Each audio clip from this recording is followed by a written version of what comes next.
Ayan, magandang araw po sa inyo at dito po muli tayo. Ito po, panoorin po natin at ito po, babala po sa mga gumagawa ng mga fake news ha. At nagsalita na po si Ombudsman Rimulya ukol sa mga fake news na to. At dito po ay pinaiimbestigahan niya na po sa NBI ang mga gumagawa ng fake news para sa kanya. Panoorin po natin. Hello guys, nandito na naman ako at syempre good morning muna dyan at good evening dito. Syempre ito guys ha, pag-usapan natin ngayon. Itong huling statement sa press con nitong si Ombudsman. At pag-usapan natin ang tungkol sa mga fake news ng mga didilis. O sige, bago natin pag-usapan yun komentuhan muna natin at panoorin, sama-sama muna natin panoorin ang press con at mga clippings, no? Sinabi nitong si Ombudsman Rimulya. Let's go! Your message, sir, doon sa mga nagpapakalat na you're unwell. Pinapaimbestigahan ko yan. Oo, pinapaimbestigahan ko yan. Kasi we've reached the limit of cyber libel already. O yan ha, maliwanag. Pinaiimbestigahan na ni Ombudsman yung mga naggawa-gawa ng mga fake news. So sige ha, mamaya natin expound pa ha. Tingnan natin kung saan pupunta. Pinaimbestigahan ko yan. I'm asking the NBI to look into. O yan! Maliwanag ha, pinapaimbestigahan na sa NBI. Mga didili, shoutout sa inyo. To these allegations and this scandal kung saan nagmula sa social media. Naku po, Rudy. Mukhang may alumpihit na ang puwit nito. Malamang-lamang may mga nagsiburahan na ng kanilang mga posts. Mga didilis, wag nyo nang pagbuburahin yung mga post nyo, mga ob-ob. Buburahin nyo pa na-record na yan. So wag nyo nang burahin para magka-views pa. Mga didilis dyan, yung mga naglabas-labas nito. Kumusta daw kayo ha? Kaway-kaway ha? At mukhang kukumustahin kayo ng NBI. So, and sometimes you really have to extract justice from people. Correct. Hindi mo talaga. Correct yun. Yun tama naman yun. Paminsan-minsan dapat naman talagang kinukorek yung mga dahil mga fake news talaga yan. Lalo itong mga didilis na may mga sayad dyan alam lang ng mga yan, mag-fake news. Alam lang ng mga yan, character assassination.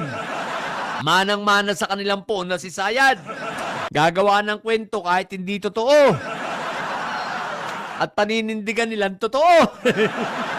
Ganyan talaga pag may lahing Sayad Tsaka mga ob-ob. Matik. Pwedeng pabayaan na lang. Kasi Tama. pattern to, parang dry run to for things to come later on. O yan na. O pattern na raw yan. Dry run. Para sa mga sa darating pang sa mga darating na panahon pa. So mga didilis, huwag kayong titigil ha. Para makitaan natin ng sampol. Paano ito magiging successful itong dry run na ito kung walang masasampulan? Syempre, para may masampulan, huwag kayong titigil. Huwag kayong titigil sa copy-fake news nyo. Okay, sige, let's go. Ginagawa nila ito ngayon, gagawin pa nila lalo yan. Sigurado, Bella, babulalo. Sigurado yan, Ombudsman. Matik. Sa mata. Pag hinaangat yan. Okay? Sir, yung mga ganito pong reports on your health and yung nag-a-announce ng filing. Lumabas na ako. I came out on my radio program last Saturday. Oo nga naman. Yung pagkalabas ng mga fake news na yan, lumabas naman talaga siya sa radio program niya. Kakagaling nga lang mag-golf. Sunday, meron naman. Tuloy na naman Tinitira ka talaga, Ombudsman! Ng mga didilis! Talaga makikita mo yung bad faith. There's really an orchestrated campaign. I don't know for what purpose, pero tingin ko, it's part of the propaganda machine. Oh yes! Ombudsman, di ba sinabi naman namin sa iyo sa mga content namin na talagang ikaw ay titirahin. Ngayong first quarter talagang nakafocus sa iyo. At talagang ikaw ay babanatan at gagawan ka ng mga fake news. Gagawan ka ng mga intriga na kung saan ang mga sayad ang magagaling. At ang kanya mga alipore, so gagawan ka ng intriga para ikaw ay i-pressure, mag-resign ka. Ombudsman, di ba nga sabi ko doon sa content ko hindi ka nila kaya. Di ba? Paano nyo kakayanin ang likas na sutil? tsaka si Ombudsman baka, lako, personality ni Ombudsman Remulla, Diyos ko, puro di. Iiyak kayong mga didilis dyan sigurado. Political quarters. O yun. Ano daw? O eto ha. Eto, makinig kayo. Makinig kayong mga didilis. O ano na? Kung ako sa inyo, huwag niyong tigilan yung pag-fake news kay Ombudsman. Kasi sayang ang bayad sa inyo. Di ba, pinondohan nga kayo, binayaran nga kayo para sirain si Ombudsman tapos titigil kayo. Tsaka medyo mahina yung inyong pag-fake news. Huwag dapat ang ginawa ninyo, hindi sa ICU. Ngayon, ang gawin nyo, gawa uli kayo ng fake news, sabihin nyo si Remulla patay na. Sige na! Gawin nyo! Sabihin nyo si Remulla patay na! Ganon! Tsaka huwag kayong matakot sa NBI. NBI lang yan. Huwag kayong matakot. Huwag kayong matakot. Ang tatapang ninyo Maisog kayo Tsaka ba, sayang ang bayad sa inyo. Ang laki-laki ng binabayad sa inyo ni Sayad, tapos ganun ang fake news nyo, pangit. Ang fake news nyo, nadidibang agad. Dapat para mabigat-bigat, i-debunk man, pero at least maganda yung fake news ninyo. Dapat ang pinake news nyo, sinabi nyo, Remulla patay na.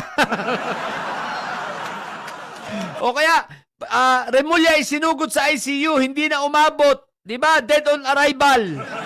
Ganon! Ganon ang paggawa dapat ng fake news.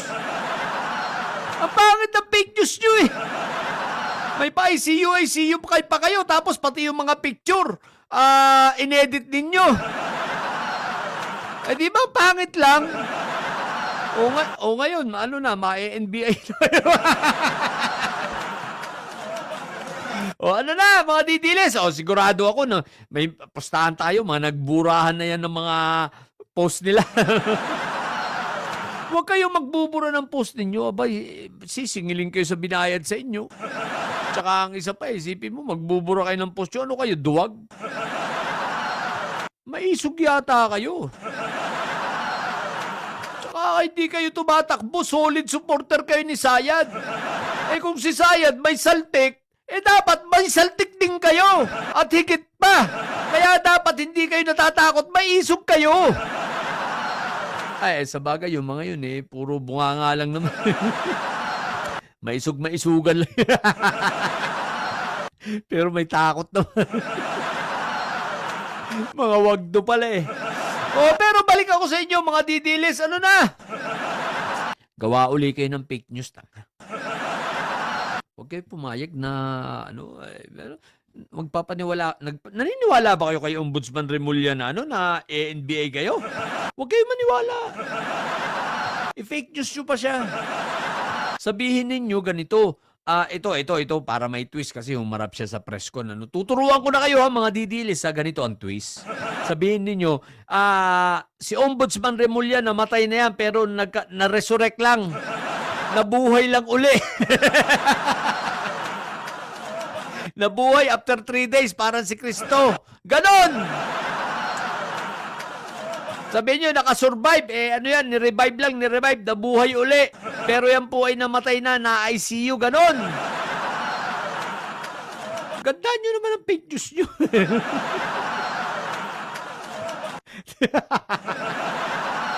So, shoutout dyan sa mga didilis Mukhang mga nagbura ng kanilang mga posts about kay Ombudsman Remulla Maghintay na lang kayo ng investigasyon ng NBI. Bakit? Nasa kanila na yung mga details ninyo. Nasa kanila na yung mga post ninyo. At kahit kayo ay magbura-burahin nyo man yan, hindi nyo, nandun na yan. At pwede na nilang kunin yan sa Meta at kanilang requestin. Kaya huwag kayong mga ob-ob at aanga-anga. Sadyang may sayad lang kayo. Tapos ngayon, magbubura kayo. Ano kayo? Wagdo? Nabasti ba yan? Nabasti ang mga nahawahan ng sayad? Kaya ayun. O, ano? May challenge sa inyo si Ombudsman, ha? Gawa uli kayo ng fake news. Huwag kayo matakot sa NBI. Hindi kayo siseryosohin niya. Sige na! Sabihin nyo para may twist, para hindi kayo kayaya at hindi kayo mapaya. Sabihin nyo na buhay lang uli yan si Remulla. Ganun ang gawin nyo. Para hindi kahiya-hiya, makabawi kayo. Hindi, nabuhay lang yan. Namatay na yan, nabuhay lang. Ganun! Di ba ka? So, yun lang. Sa mga...